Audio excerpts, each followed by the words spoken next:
Welcome to my video. I'm going to tell you about how to use WineBottler to install the RiverWare software program on a Mac.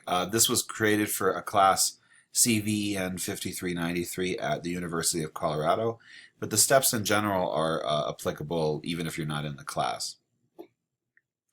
So what we're going to be doing is we're going to be using this WineBottler tool, which is going to create a package on Mac that is going to be similar to a mini version of a Windows operating system that gives the Windows, elements that the RiverWare needs in order to actually run on a Mac.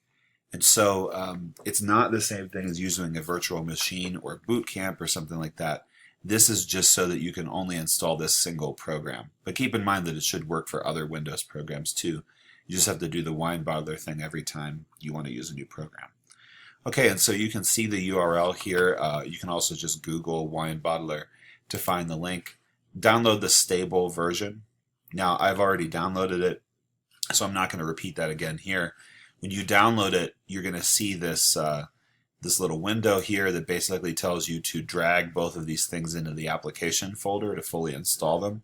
And you'll see in my applications folder they're already installed. But the nice thing is that you won't necessarily have to actually do anything with this yet.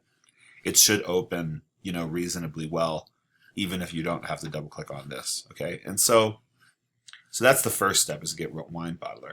The second step to keep in mind is that you need to have a 32-bit version of RiverWare. And so I'm going to put instructions on the course website for how to get the 32-bit version of RiverWare. If you're just a regular RiverWare user that has stumbled upon this video, contact the Center for Advanced Decision Support for Water and Environmental Systems, CAD-SWES, for a special link to download the 32-bit version of whatever software that you're running. Okay? And so I've already downloaded that, and it's going to be in my downloads here. So if I click on this to open it, what's going to happen is it is actually going to prompt me that I'm about to open a wine file, and they're asking me what I want to do.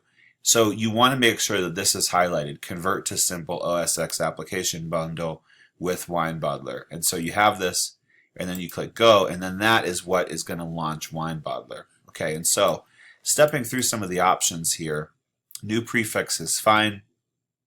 You're going to see the path to the 32-bit download, and again, keep in mind that Win32, that needs to be in there. It needs to be the 32-bit version. So there's different options. So sometimes when you're running a program, there is no installer. It's just a program that you run. But here, this is just the actual installer. So you don't need to do anything.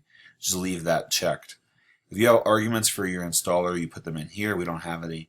And so we're going to leave this blank for the time being. There are some sort of configured programs and packages that are in here. And we're going to leave these blank for right now, but we might need to add them in later on, so keep that in mind. And then this bundle, I always like to check it so that you can share. Theoretically, you might be able to share these programs with people on other Macs, but I'm not positive about that. So anyway, you can leave this turned on, and everything else is fine. And so when we have this, if I click install, one of the things is that it's going to ask you for a name for the application, because what you're really doing is you're creating a new OS/X application that is going to live down here in this applications folder of yours. So what I'd like to do is I like to call it something a little different than the actual name of the program. So I'm saying that this is my RiverWare, or you can say Mac RiverWare or what have you. That way you know, and actually that might be a better one, but it doesn't really matter, just as long as you remember what it is. So that will just differentiate that this is the package that you've created, whereas the RiverWare files themselves are their own thing. Okay, and you make sure that this says applications here, and then we hit save. So then look what happens is the installation process is beginning, and so what it's doing is it's spinning up the files that it needs to actually launch the RiverWare install program. Okay, and so let's see what happens. I'm doing this live, so maybe it won't work, but let's see.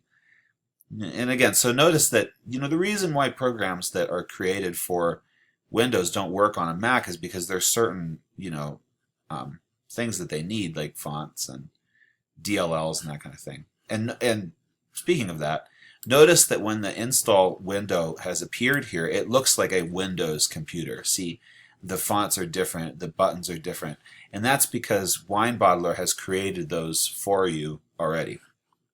So this actually follows exactly what it looks like on a PC. And so we have this, we hit next. There's a license agreement that you can accept. Again, this is just standard stuff here. Within this window, this little window, it looks like you're on a PC. Okay. So we have this, and then, all right, and so here's something that's to keep in mind, is you should take note, and it might be helpful for you to write this down. You should take note of what this path is, because this path is not actually going to appear on your Mac. There's a special way that you actually have to access those files, and I'll talk about that in a minute. So then hit next. So then do you have an option of what to install? I'm going to install everything, but you can pick that. Again, this is just like you're on a PC, so now that you're running this installation program, just operate it and just like anything else. Okay, and so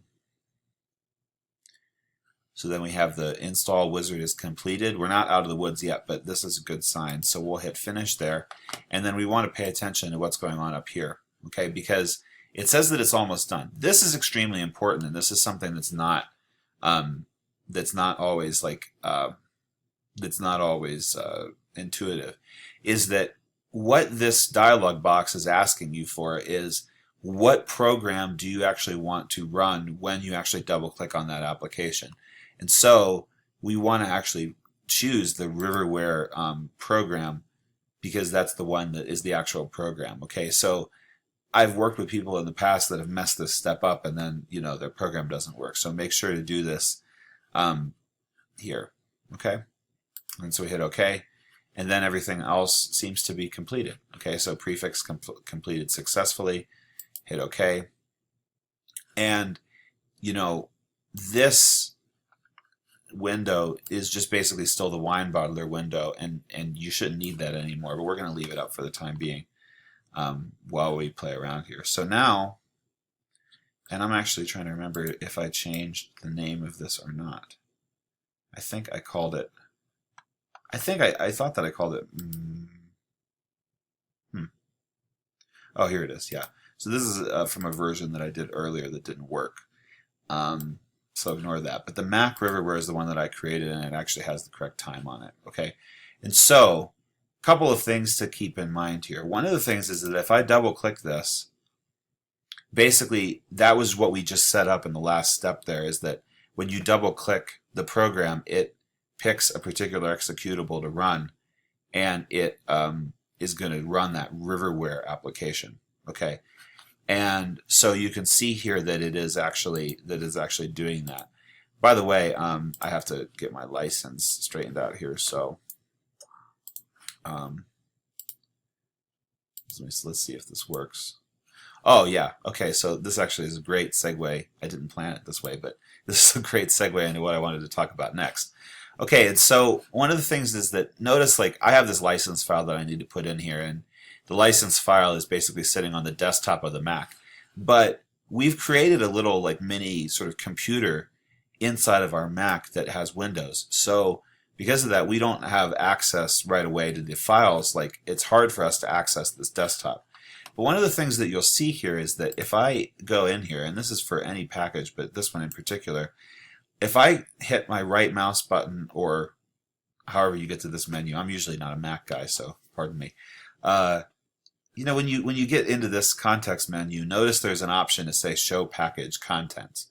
And so when I click this, what it's going to do is it actually is going to show me all the files that are contained within the Mac RiverWare application. And so when I go in here, notice how I actually have sort of all of this stuff that looks like it's in a Windows computer. And so I can go in here and I can basically access the quote-unquote operating system of, like as if I was on a PC by opening up this package.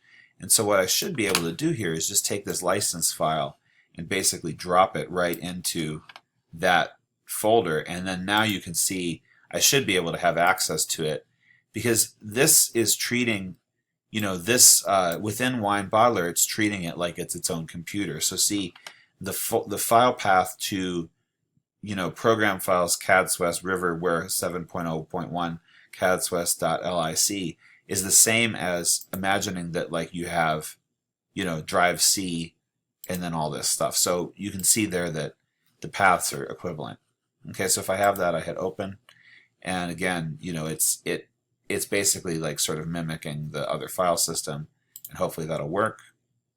It looks like it did. And then okay, well, this is not really relevant to the actual conversation that we're having, but you can see, so RiverWare is working, and the last piece just that I already talked about was that you can do show package contents and be able to see the files here. We'll need to get our license straightened out, but it looks like everything is working well, and this is how you install RiverWare on a Mac. So thanks for watching, and hopefully this answered your questions.